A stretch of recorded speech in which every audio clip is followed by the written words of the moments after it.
Hola, ¿qué tal? Mi nombre es Cristal Morales y para la realización de los dos videos mensuales de este mes de febrero voy a estar presentando este tema que es el segundo que hago, que son las WH Questions y es para la liberación del servicio social de Avanza y pues espero que esté el tema bien desarrollado y que sea entendible. Mi nombre es Cristal Morales, mi matrícula 348436 y pues yo pertenezco a la Facultad de Ingeniería. Entonces, pues vamos a empezar con el desglose del tema. Primero tenemos que entender qué son las WH questions. Tal vez por conocimiento general, pues ya conocemos algunas, tal vez hay algunas que todavía no dominamos. Entonces, pues lo primero es definirlas.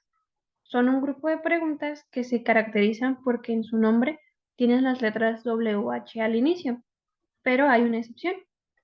Entonces, las WH questions son, por ejemplo, what, que sabemos que es qué, why, que es por qué, when, que define cuándo, where, para lugares, que sería dónde, who, que es quién, which, cuál, y how, que es cómo. Esa es la excepción que comentaba. Es importante aprender qué maneja cada una o qué define cada una. Por ejemplo, algunas definen personas, algunas definen objetos.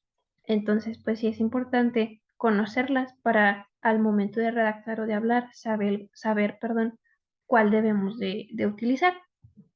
Entonces, una vez que ya sabemos qué son, vamos a entender un poco la estructura para formularlas.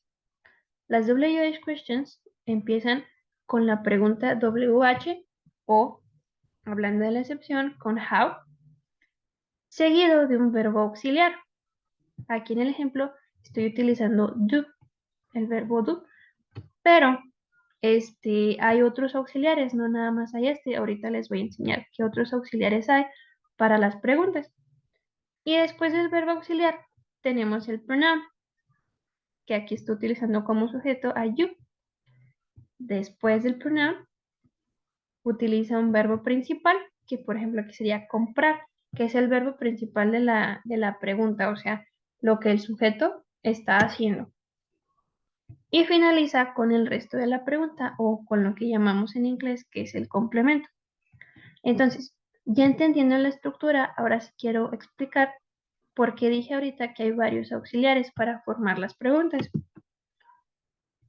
Hay auxiliares que en el mundo de las preguntas definen diferentes cosas. Por ejemplo, aquí utilizando el do you como auxiliar, where do you eat your food? Si nos fijamos, esta pregunta sigue exactamente eh, o muy similar la estructura que mencioné en la diapositiva pasada. Otro auxiliar que también funciona es el would, que se utiliza muchísimo. Why would I do that? Después, otro es el is, que acuérdense que dependiendo del sujeto va a ser el is o u otro. What is he reading? Y otro auxiliar que también funciona para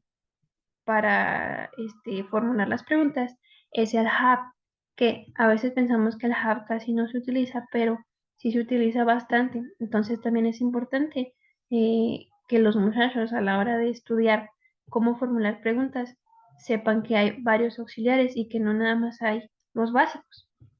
El último ejemplo diría, when have you been in Mexico? Entonces, ahora que ya entendimos que hay diferentes auxiliares, lo que sigue es poner en práctica a la hora de hacer ejercicios. ¿Cuáles son algunos ejercicios que funcionan? A mí me gustan mucho los ejercicios que tienen que ver con conversaciones. Si es el ejercicio oral y también si es redactar la conversación en una hoja. Porque es la única forma en la que los muchachos aprenden como que con rapidez a empezar a decir, quiero preguntar esto, bueno, entonces, ¿cuál es el auxiliar que voy a utilizar? ¿Cuál es el sujeto que voy a utilizar? Etcétera. Entonces, la forma de hacer ejercicios al hablar para formular específicamente preguntas, o sea, para este tema, es bien importante eso, hacer ejercicios en donde se hable. Y después, o antes, perdón, si todavía es muy pronto hacer ejercicios al hablar, yo recomendaría hacer ejercicios escritos. El maestro puede pedir al alumno que haga una conversación, por ejemplo, redáctame una conversación con un maestro o redáctame una conversación que tendrías con tu mamá y le especifican que es importante que en el ejercicio escriba varias preguntas para ver primero él cómo está y para ver cómo está avanzando con la estructura de las preguntas y ya si es pertinente después de eso empezar a hacer ejercicios al hablar, que tenga conversación con ustedes mismos o con otros compañeros.